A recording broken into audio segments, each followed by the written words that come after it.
While others celebrate the wins, Yes. We celebrate the mud. each episode has a special guest. Tony-nominated actress, Broadway's Lily Cooper. Tashir Zameda. David A. Gregory. Getting messy with muddy topics. We are going to be talking about grief journey. With hilarious moments Now get over here. And deep conversations. I'm ashamed to even admit this, but this is what happened. This is Into the Mud. Hey, everybody, and welcome back to Into the Mud podcast. While others celebrate the wins, We celebrate the mud. you better act it. We Act the celebrate that tagline. mud. We have to throw a transatlantic accent into every episode is what we've realized. I love it. We're coming to you from the Barrow Lounge in the Malin West Village. I'm Alex Cumin, And I'm Drew King. and we're here today with our wonderful guest, Mike Timlin. Hello. Yay. Hello. Yes. Yeah, you went very Sunset Boulevard there. You know what? We I realized, appreciate and I realized this, I think it was like maybe like our second week into doing this, or like at least Yeah, like yeah. editing the videos. I was like, I fall into a transatlantic accent at least twice per It's episode. the most fun. You know what I thought about this weekend? Is it mid-Atlantic or transatlantic? Oh, I always thought it was I transatlantic. thought it was transatlantic, but someone this weekend was like, oh, a mid-Atlantic accent. And I was like, oh my God, we've been saying transatlantic the whole time on the podcast. Maybe it's interchangeable, Yeah, it's but it's a also mid-transatlantic completely accent. made up, isn't Yeah, it? that's I why I don't like think it so so. much.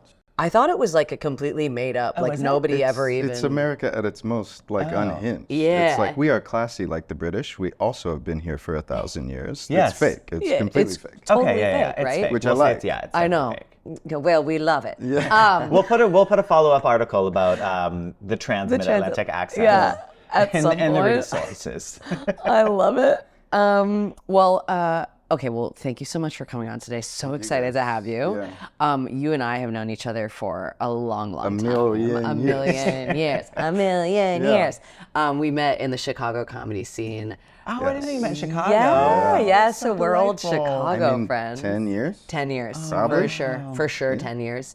And then you've been here, how long have you been in New York? 6.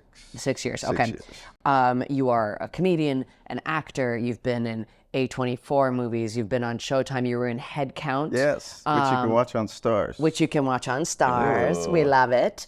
And now you're not doing as much comedy right now. I'm getting back. You're getting back. I'm getting back. I'm trying to build an act, baby. Build from the that ground act up. out. Build From that the ground act up. out. I got like 20 minutes I love and 10 minutes that'll do. Hey, you know? welcome to being a comedian. Isn't that the life? Yeah.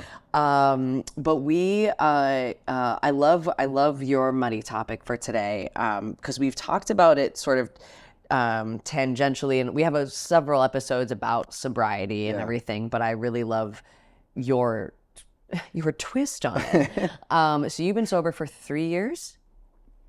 It's like 3.5 without alcohol. 3.5 without I don't alcohol. want to like claim full sobriety. Fair enough, Okay, yes. But okay. yes, no alcohol for 3.5. No alcohol for 3.5 congrats. years, which is huge, Huge. and that is amazing. Yeah, thank you. And your muddy topic today is sort of getting to that point, 3+ years of of sobriety from alcohol, and still feeling a little lost with. Super.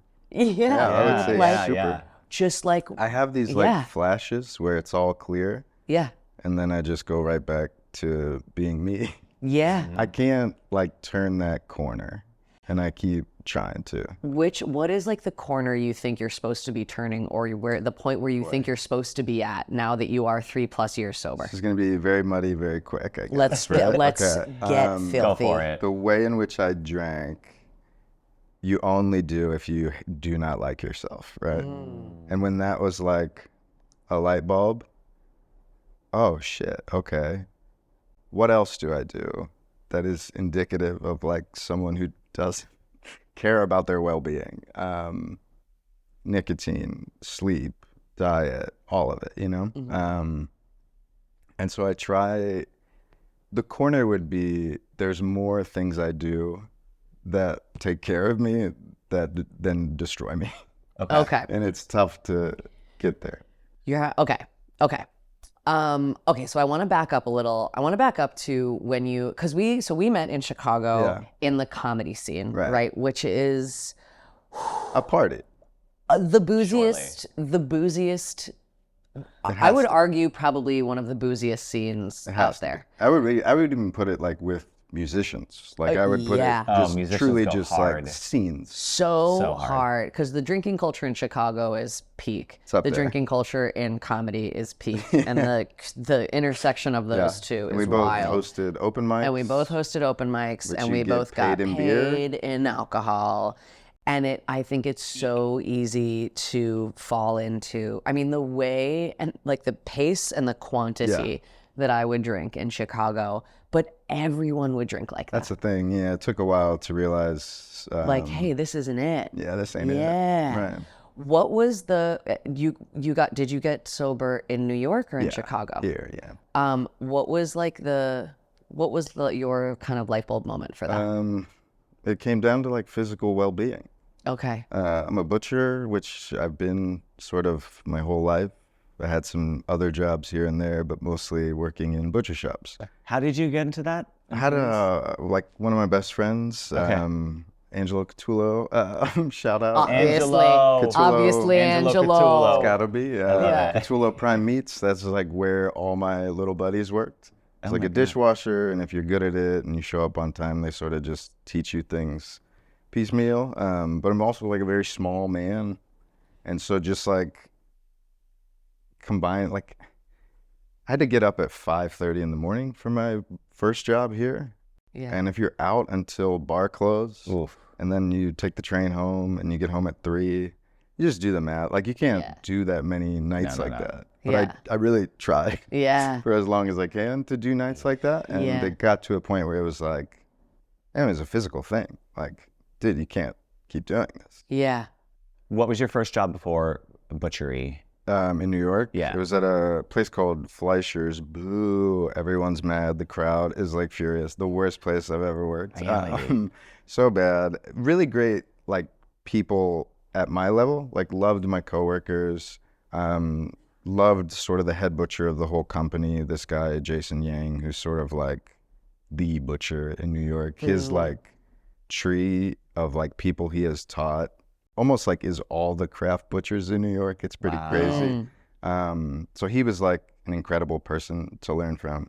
But the people above him, it's not even true. Really, there's one monster sort of just like made the whole place hell. Yeah. He's like a real estate billionaire for real, like a capital B billionaire. Yeah. When I first got the job and I Googled his name, all that came up was like people protesting him specifically in different cities. So that's their legacy. Interesting. Yeah. Very interesting.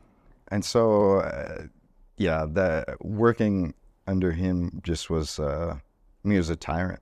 Yeah. He was like my size, but sort of. Have you seen Space Jam? Do you remember Space Jam? Of course. Yeah. Yeah. Do you But know- also I've what a seen Space pull. Jam in so long. Sort of You a huge know pull here. The manager of the bad team, the bad guys, Yeah, that yeah, little yeah, guy. yeah. Yeah. That was him. That was I don't him. remember. Yeah, he made people call him Big Boy.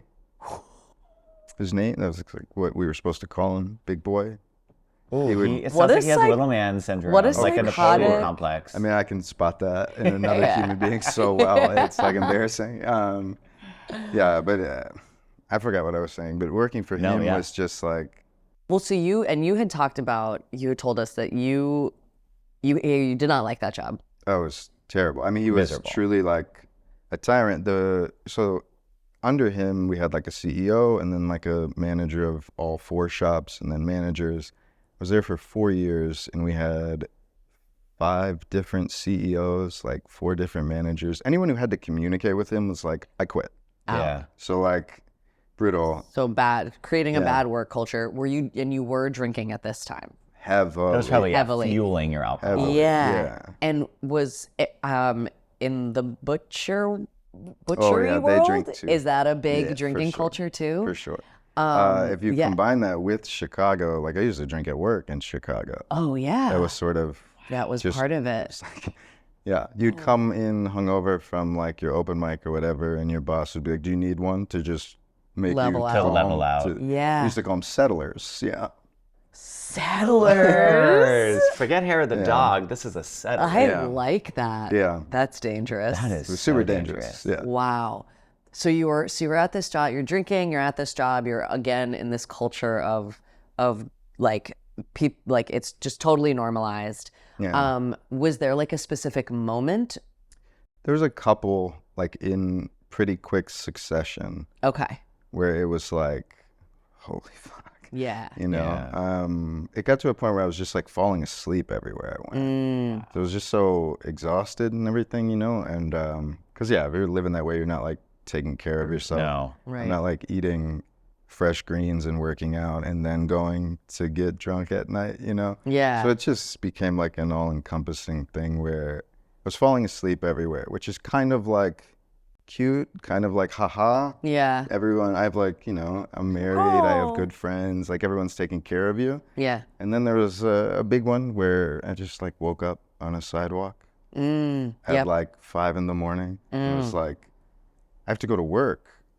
It didn't even occur to me that like this is not your home. Yeah. I'm like on the way to work putting it together like, oh, I yeah, passed no, out I on woke the up on a sidewalk. sidewalk. Got it. Yeah. And that was it. That Yeah. was kind of like, okay, I have all my limbs. I'm not like bleeding. I don't think I have the right to do that again and then be sad if something were to happen to Yeah. me. Yeah. And it was like, yeah, no, I gotta go. Yeah. So you cold turkey quit. Cold turkey. That's It was like jarring. impressive. It was like a real light bulb thing of like, yeah. oh, you're powerless against it. That's not good. It's not good to have like no control over where you wake up. But for you to have that understanding is rare.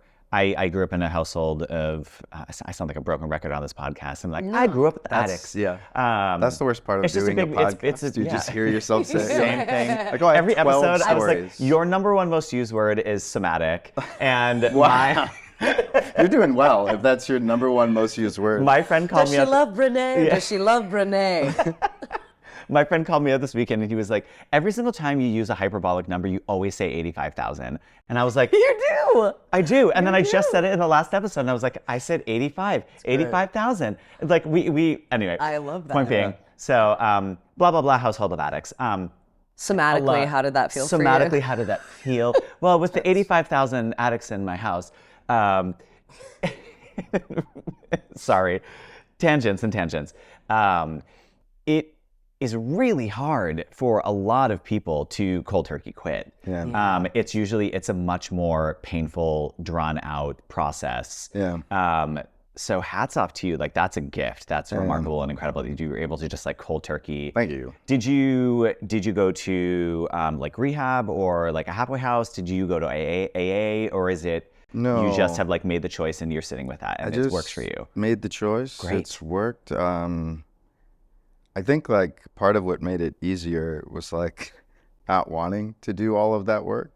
It was just like if I just cut this out, I don't have to look at it. It doesn't have to be this hard. But you end up looking at it regardless, you know? And so that's sort of what I was telling you before we started. And I feel like I just like jabbered on a bunch of tangents at the beginning because I am kind of nervous to talk about it because I thought a lot about it that first year and then I just sort of put it away and was like, and now we won't do that anymore. We have classified it, whatever. But yeah, no, I ended up doing a lot of work on my own because you have to. Can you elaborate on what that work was? Like flag in the sand. I will find a therapist I like. Like I have to. Yeah. I can't just be like, okay, that therapist didn't work out. I'll go solo. I'll free climb for a year. It's like I'm not doing well. I need someone. And I took that process very seriously. I went on like, let's call it 6 little consultation dates, you know? So many therapy dates. I went love on that. like a bunch and I found one that I really liked. And she just let me talk for like a whole year, you know, where it was like, I just needed someone to dump on. Yeah. And in that, a lot of things became clear, you know? And then like your friends and family, like, I have a lot of friends who still drink very heavily. I have a lot of family still drinks very heavily. And then once you sort of like get off that road, everyone wants to come to you with their little curiosities and stuff, which I appreciate, and it makes you feel less alone. But then it's one thing to like dump on a therapist every week. It's another to try to like convey those feelings to a friend. Yeah. And all that sort of help make it a little more clear as well. Yeah. What have you found? What are some of the things that people come to you with, like friends and family who drink? Like, are they coming to be like, what's it like over there? What's it Or like? Yeah. Very specific things like, how's weddings? Yeah. It's like, oh, so you don't feel good at the beginning of a wedding. Yeah. You learn sort of what do you do? What do you do? Like, I don't know what I would do. And it's like, luckily, yeah, I mean, I still go to bars all the time with friends. Like, that is a great question, because I don't know what you would do if you were someone who felt like you couldn't even be around it. Yeah. It's like a very fair question. Yeah. But mostly, yeah, it's just sort of like, how did you do it? And the truth is, like, I just looked at it as a question of like, I mean, do you want to die? Like it seemed like a real possibility. 'Cause like, thank you. That was a very great compliment. But I was aware the whole time that I didn't trick myself into thinking I was having fun. I was like, this is not good. Yeah. Like, you're puking at work. You're just like, you're struggling. Yeah. And so I just grew up with a lot of people who have passed who like didn't want to die. Yeah. But even though they knew the harsh reality of what their behaviors, what the consequences of their actions and behaviors could have inevitably become, and for some of them did become, they couldn't stop. That's really tough, yeah. Because of the chemical addiction and the reasons why they were I do get it. falling into addiction. It's tough. really tough. Really, so really hard. That's so sad. Yeah. I'm at a point now where I'm like, maybe I should get into talking about it with other people who go through it, because now I'm at a point where I hear that voice again. It's like, well, you're different now, right? You can do it. You could probably do it. And I hear that voice of like, you don't hate yourself as much. You could do it. You did some work. You can come back to it now. Interesting. I hear You that can do it voice. once a week. Yeah. That voice is there for sure. Then there's like another little voice that's like, blow it up. Just do it. Go do it again for sure, in a real way. Oh, wow. I still hear it. That's spooky. When do you find that you hear that in certain situations, or is that when just I'm run down? when you're run down? Like I Okay. said, when I'm like not sleeping, smoking a lot of cigarettes, eating whatever I want. Yeah. Not aware, when I lose like awareness Yeah. of how I feel. Yeah. Yeah. When I'm on like autopilot. Yeah. Yeah. Do you, so one of the, one, I guess kind of back to our like headline topic of what we wanted to talk about today was like having a few years of sobriety under your belt, but not really feeling like you're all right, and here I am 3 years sober, like just feeling a little confused about like what's next, or like, Who am I? who without am it? I? Like without, yeah. That's it. Like talk to us a little bit more about that. Like I said, I thought a lot about it before this. Like when I found out I was gonna do it, and it's like, okay, maybe you should give yourself a little bit of grace, if you will. I started drinking when I was 13, and I quit at 30. So that's 17 years with it. Yeah. And a massive part of your development. Right. Yeah. That's puberty my and brain. high school Yeah. and college. That's my brain. Was that you grew up in Ohio? Yeah. Was starting to drink at 13, was that like the norm, or It's really like the Midwest, the suburbs. Yeah. Everyone's kind of like the king of their own castle. So like town to town, I feel like it was maybe different, but my town, that seemed normal, Yeah. No, it seemed like that was a thing you graduated into. Like all your friends, their older brothers also started drinking at 13. And there's stories about that. Yeah. It is normal to sort of put on those shoes and just walk Totally. right into it. 13, what is that, 8th grade? It's freshman year. yeah, that's 8th grade. Wild. That would be like first couple drinks, and then Yeah. by freshman year, it's sort of like, Yeah. let's do it. Let's Yeah. go. What are we doing? Yeah. That was So I don't know. similar to my time, yeah. Trying to like give myself a little bit of like, I mean, the scale's imbalanced. It's like 17 years, formative development years on Right. one side, 3.5 on the other. Right. But what I want is becoming more clear, Which is calm. yeah. Peace. Yeah. I really, especially like, I love being a butcher, but it is sort of like full throttle. It's like a almost athletic type of job, and Yeah. Maybe a little bloody. maybe a little blood for sure. And it's sort of like, And you're in it. I mean- remember I've like it was did Chop you work Shop, at Chop yeah. Shop? Yeah, in Chicago. I remember seeing that, and I was like, oh man, this is like the real deal. And It's you work, and you're here at here. And what's so funny, it's like comedy or acting or anything else, where like, I thought it was the real deal too. yeah. Then I came here and I was like, okay, Fleischer's, this is the real deal. Now I'm at another spot where it's like the volume is just wild and you just keep getting there. It's sort of like comedy where you got to learn how to do This more is- and more and Yeah, New York is the get there. Yeah. So you're so calm. You're like I want calm. peace. I want to be aware Yeah. of how I feel. And I want Yeah. to be able to communicate that to myself like very clearly. Yeah. And I want to make things instead of being like so out of touch with myself that I put it on the shelf and just try to get through my life. That's really what it felt like, was like, I'm just like, you're hanging on. Yeah. Yeah. I mean, how long have you guys been here in New York? I had 3 years yesterday. 3 years, yesterday. Wow. I remember you being like, I don't know, we might go to LA, we might go to New York. I remember the conversations of you maybe coming to New York. I can't believe For it's been so long. 3 years 3 now. years. I know. Wild, Congrats. right? Yeah. Thank you. Oh my gosh. And you've been here for I a just long hit time. 19, Yeah, which cool. is nuts. That's it, baby. Yeah. I want to get there one day. I really Yeah. love it here. Yeah. I Me too. really do. Same. And I Yeah. feel like on my feet now. Yeah. But that first shop I worked at, I mean, the pay was like terrible. And so to even make it work, I got to do 50 hours. So I get that 10 hours of overtime to make it work. And Yeah. now that I'm like, I feel very firmly here. I have an apartment that I can afford. Like I have a job that pays me a living wage.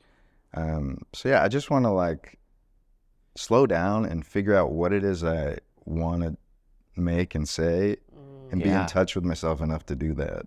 Yeah. That's a huge gift. Yeah. And but it's tricky in our correspondence. There was a little bit of talking about like, okay, like what next? Like, where am I now? Yeah. I think we build up this narrative when it comes to accomplishing something or arriving somewhere, or especially like, you know, for instance, with sobriety, being like, okay, like I'm sober now. And then there tends to be a narrative that's like, I'm the best I've ever been. I'm the best version of myself. right. Like everything's amazing. I found a wife or a husband. I bought the house. Like my life, I just got my life back and everything was incredible. And that happens for some people. For some people, it doesn't. Yeah. And I think there's an expectation that when you get over something or you get on the other side of the hurdle, that everything's going to clear up and it's going to be sunshine and butterflies. Right. But more often than not, it doesn't happen that way. I felt the same way about my Broadway debut. I was like, I had this lifelong dream. I was going to be on Broadway. And then the whole Broadway experience was beautiful and amazing. And then the show closed. And it was like, oh, Right. what the fuck now? Now what? I accomplished the thing. Now what? Because I've dedicated all of my mental energy towards getting there, but I didn't think about what was next. And so you've done the hard part. You've done the hard part of getting sober and staying sober. And yeah, it's like, what do I you do feel now? 10 feet tall. Like comparing what I've done to making it to Broadway. Thank you so much. Oh, that's incredible. I love it. No. It was, yeah, I feel like that was way harder probably. No. No, it's not. They're not the same. It's That's apples and oranges. incredible. It's very different.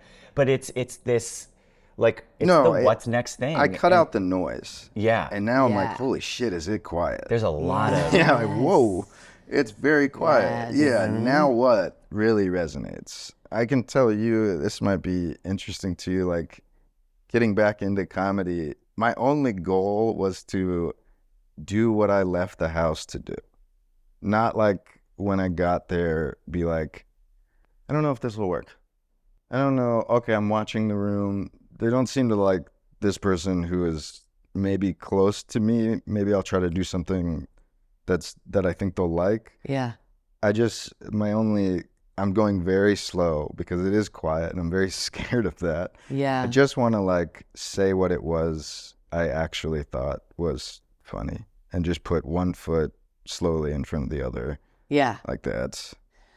I love that. I love that. This idea of like sitting in the silence and being a little scared by it. Yeah. And like, oh, Yeah. okay. It's I mean, why I even got into stand-up became clear once I quit drinking. Just, I don't like myself. If this room loves me, I'm good. Yeah. And The then external you- validation. Then you have to go, well, is this even a worthwhile endeavor then? Right? Like, should I even be doing this? And you think through that, and then you come out, and it's like, it's probably only worthwhile if you're like really honest with yourself. How do you feel? Yeah. It's weird to check in with yourself like that. It's creepy almost. What do you not like about yourself? It's so wild hearing you say that you are truly one of the most beloved That's very people, That's cool. like of I'll take everyone it. I know in Chicago Well- and in New York. Like it's, and I say it because we just actually on our last episode talked about self-loathing and all Yeah, that stuff. And it's yeah. always interesting to hear like, what are the things that circle in your mind? I think I was hanging on through high school. I mean, I dropped out of college, just trying to like keep up with the people around me, get through. That I don't think I ever stopped to check in with myself and be like, what do you actually want to do? Yeah. Like I look back on my life and there's a lot of like wrong ways I went, and a lot of those were fueled by wanting to be around people I felt safe around and drinking. And I think the big reason I feel like a sense of self-loathing and shame is I haven't really done a lot of like what I want to do. Okay. And having to answer that is it's tough. Mm-hmm. You know? What do you think you need to be doing, I guess, or should be doing? That's it. So I've been doing comedy for over 10 years. I don't have like anything to show for it. I've sort of just been like drawing pictures in the sand and then letting the weather get rid of them. Okay. And I have to ask myself, like, why don't I have something tangible that my name is attached to? And it's like, because I don't want anyone to see me and like Ooh. not like me. Pin. Do you know what I pinning mean? That. I don't want anyone to see me. Where I'm at is like, that has to change. Like, I Yeah. have to get over that. I don't even care about like, I mean, I care, but how good it is. But I have to like figure that out and get over that hump. Because it's really easy to be in a room and just try to fucking light it up. Yeah. And you have that tangible response in 1 second. If they laugh, you're good. Yeah. You know, but I guess I've always been kind of scared to put something up forever Yeah. and see how it is. Wow, that is really interesting. I- It's also such a paradox. Yeah. I've been tinkering a lot with fear, specifically around performance and what I feel comfortable like sharing. Like, so I still feel fear before every show. Like Yeah, me too. I still get like the nerves. Me too. That makes me feel so much better to hear that. But I feel really safe in the stuff that I know works, in the stuff that I know is going to be an instant hit Yeah. in the audience, and I don't at all feel comfortable being like you know, what is it that I want to say? I don't know what I want to say yet. Yeah, yeah. And then there are moments where I'm like, well, what if I want to say this thing? That fear of like, no, you can't say that. I know. You can't say that because what if? Fear is, I mean, that's it. That's the Yeah. whole game and whatever. Like, I don't feel fear. I do feel fear before I go on stage, but if I like zoom out, I don't feel fear being a performer. I feel a lot of fear calling myself a performer. And I think that's just where I grew up and who I grew up around, and sort of like, it's an odd thing to like admit. I'm a butcher. My friends are like welders and iron workers, and my dad's a plumber. It's like a lot of like, It sounds like you have really hot friends. yeah, for sure. I mean, it's been a problem. fucking with you, It's sorry. been a problem. But Yeah. it's sort of just like, I think I half-assed that. I think I like treated it as like, hey, I'm getting away with something. Fellas, look at me. I get to have this fun life. Instead of being like, this is what I really, really deeply want to do. It's Interesting. That's interesting. Do you think it's a little bit of like do you think it's shame that you're like a little bit shameful? Yeah, or embarrassed? men don't do this. Yeah. Men go to work, take care of their house, They're butchers, their they're welders, family. they're plumbers. Yes, That's it's it. like It's like Yeah. a thing that I didn't really put together until recently, until I cut out a lot of the noise. Was like, buddy, you gotta define what it is for yourself to be. Yeah. Another thing too, like I don't want children. That's odd to admit to like people where I'm from. So it's just like, Yeah. oh, Suburban. maybe yeah. you just didn't feel okay being like odd.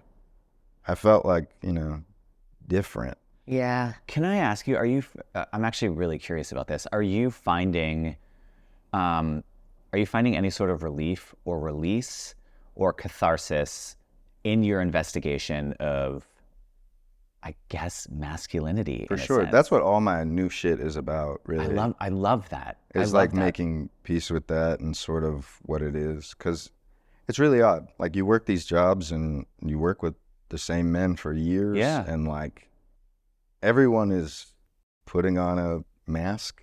And the more you work with someone, the more you get to see like, oh, you're a scared little boy like me too. Yeah, we'll be best buds. Yeah. And just sort of, why is that? What is that? Just an investigation of like masculinity in general is sort of all I've been working on. That's like what the 20 minutes I love is about. Yeah, that's Hats off to you. fascinating. So there are many, Thanks. many men who are unwilling to do it. Well, And won't even touch it. I have a really cool wife too. Yeah. So She's it's sort of awesome. like pushed me along this thought, of figuring out like, who do you want to be?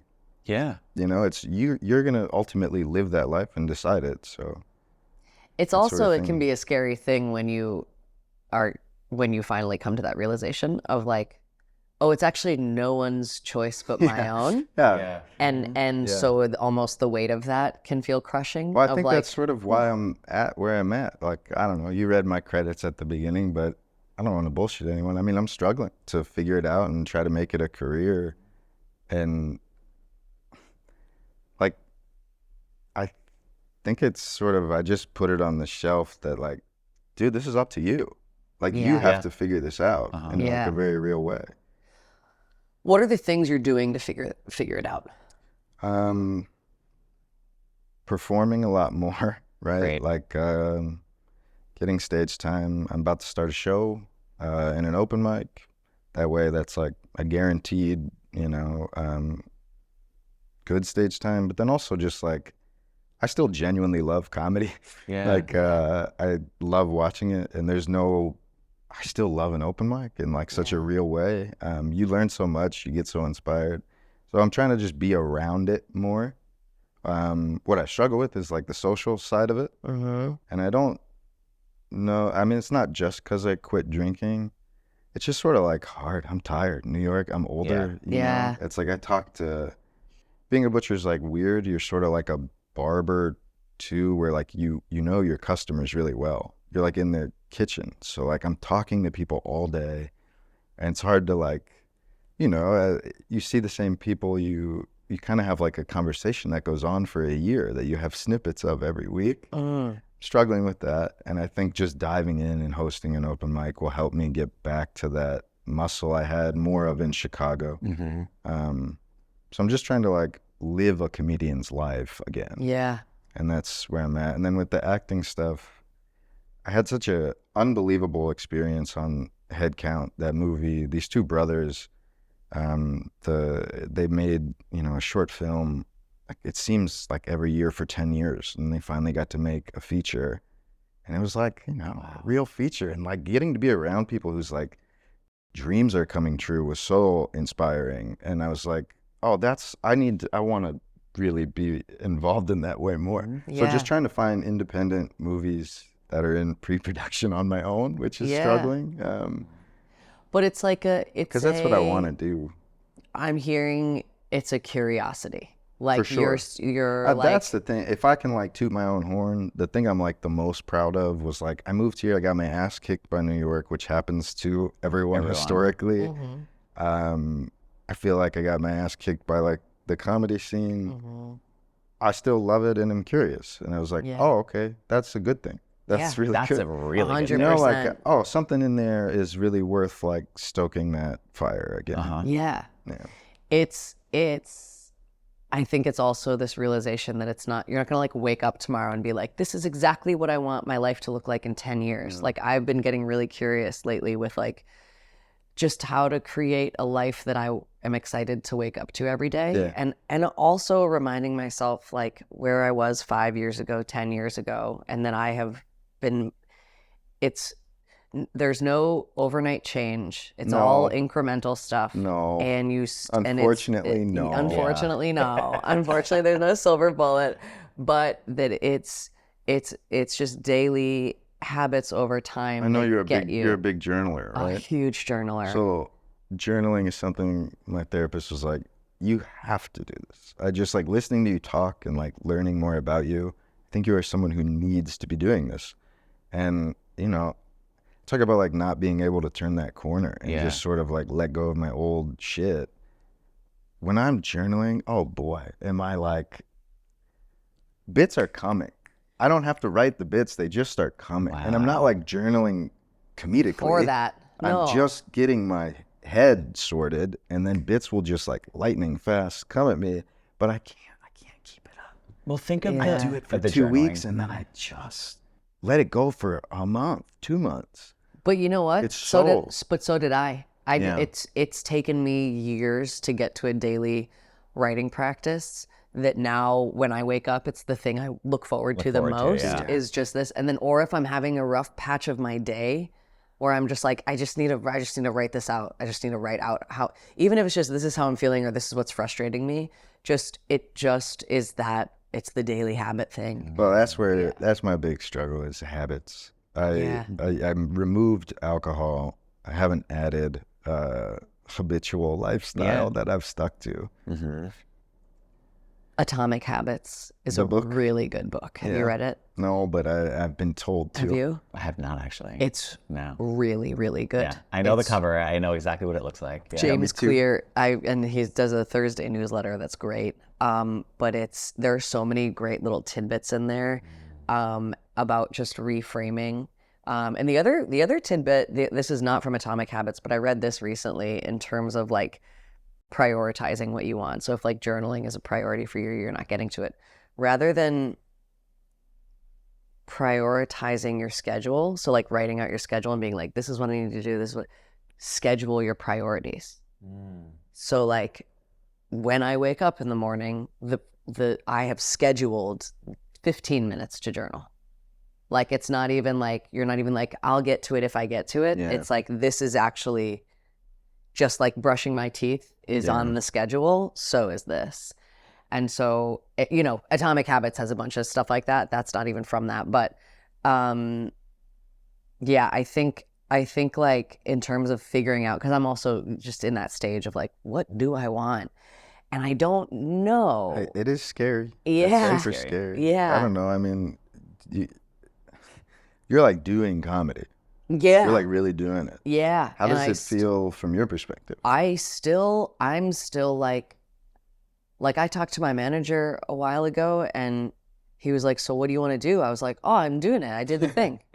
I'm at the Comedy Cellar. I'm in New York. I'm doing stand-up. And he's like, yeah, but what's next? And I'm like, great question. Yeah. I think I want to do this. I think I want to do that.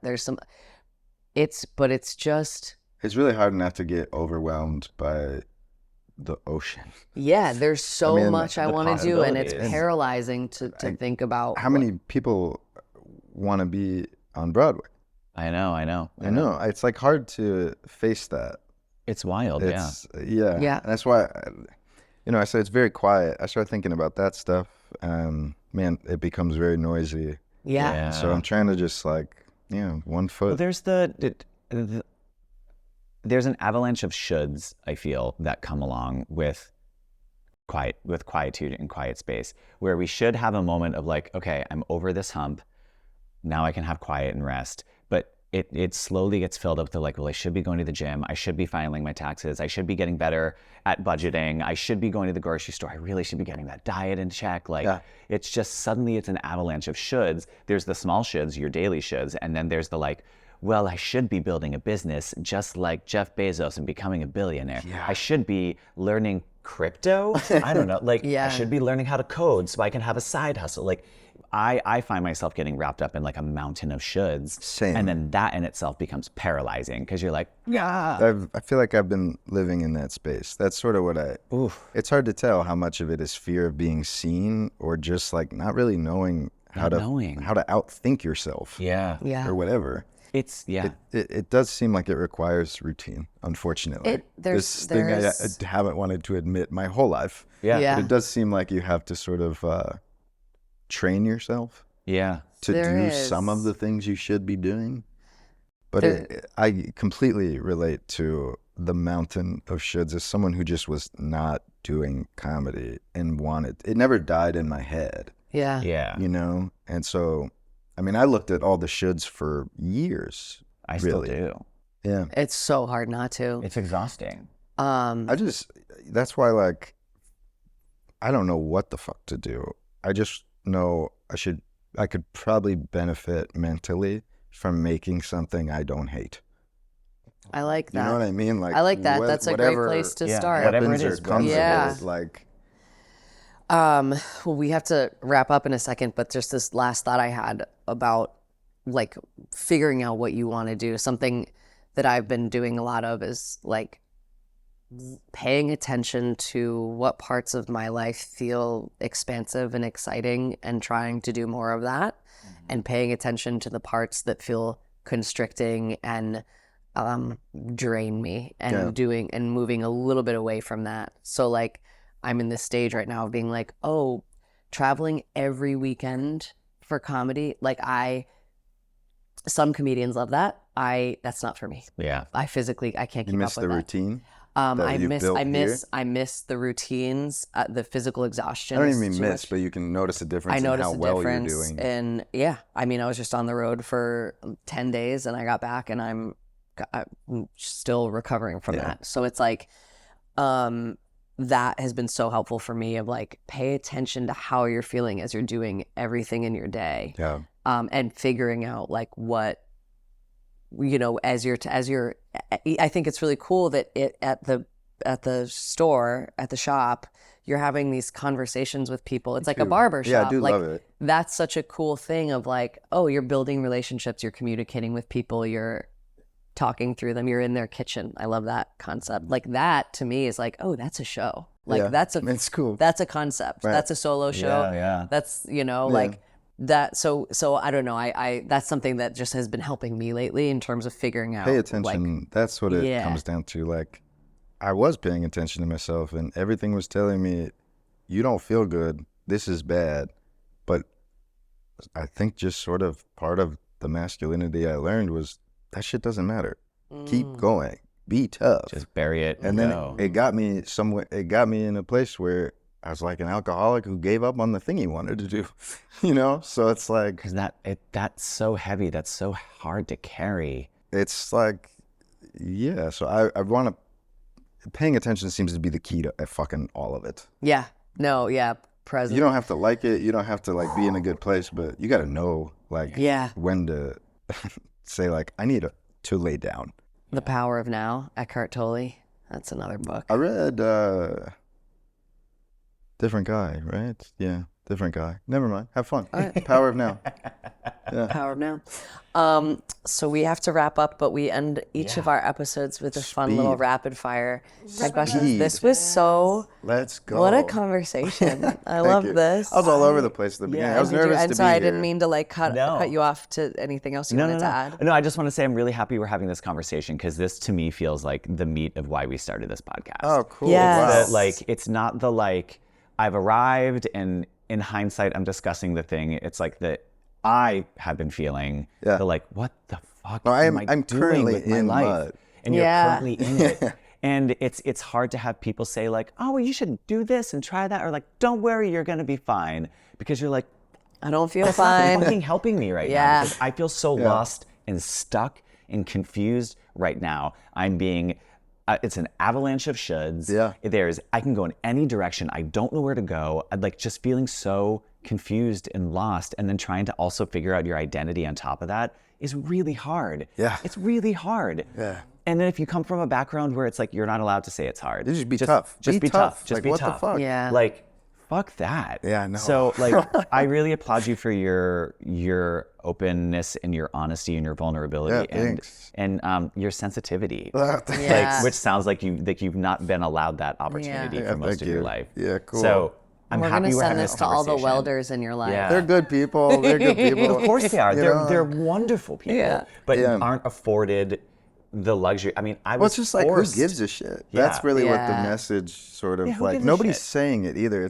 It's like just understood. Yeah. That doesn't Yeah. matter at all. Yeah. Whereas like if Exactly. you want to be an artist, what else matters other Yeah. than how you feel? Yeah. Yeah. Yeah. So just thank you. I think it's thank beautiful. you. Like where Yeah. you are right now is why we started this podcast. Yeah. Thanks for And having I think me. there's gonna be a lot of people listening that are gonna be like, oh wow, I feel Thank I feel you. that. I feel exactly. Yeah. Thank Wow. you. It's really that was a beautiful conversation. Yeah. Appreciate it. Love that. Whoa. All right, and Yeah. now Okay, now. we're gonna throw some rapid fire questions at you. Cool. So, just whatever comes Quick. All right. your mind. I listened to the podcast. So what if I have a follow-up question? Can I squeeze it in and we'll go? We both go quick.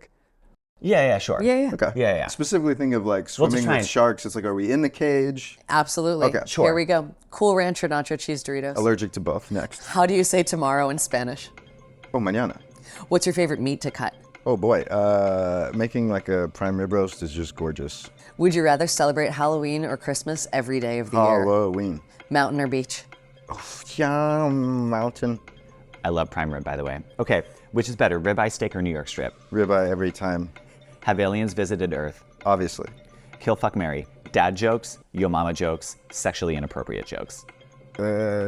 Fuck, sexually inappropriate jokes, kill dad jokes, marry mom. Hello, Freud. There we go. Freud. Hello. Where in the world is Carmen Sandiego? Dead. Okay. Favorite Crayola crayon color? Blue? Great.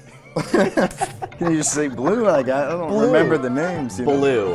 I think my favorite was like Copenhagen blue. There was always just yeah. some pretentious You have to name that stop. came along with it. Sienna. Cobalt Yeah. blue. Yeah. All the like. I was like, what's your favorite color? Copenhagen blue. Stop. I was such a dick as Go a to kid. jail. Yeah, or just Or gay. gay. Or gay. It's not blue. It's Copenhagen blue. Copenhagen blue. Um, oh my god. You're we the all did best. this. We all were like, well, it's We- over. we all so we touched have the to bangs. touch our ears. Yes. You're the absolute best. Where can our listeners and viewers find you on the socials? The socials, you can find me on Instagram. That's really the only one that's left. RIP Twitter. That was the RIP only one I Twitter. actually liked. I know. At Young Timlin, which, you know, hey. We Whoa. love that. Young Oh, we're Timlin, keeping and we it. can I'm see old. you in Starz. And on Starz, On watch Starz. Headcount. A lot of really, really sweet, genuinely great people worked really hard on it. Amazing. And then I don't know when this will come out, what the schedule is, but I'm going to be starting a show the first Monday at Three's Brewing in Brooklyn. Amazing. So, I'll be there. yeah, cool.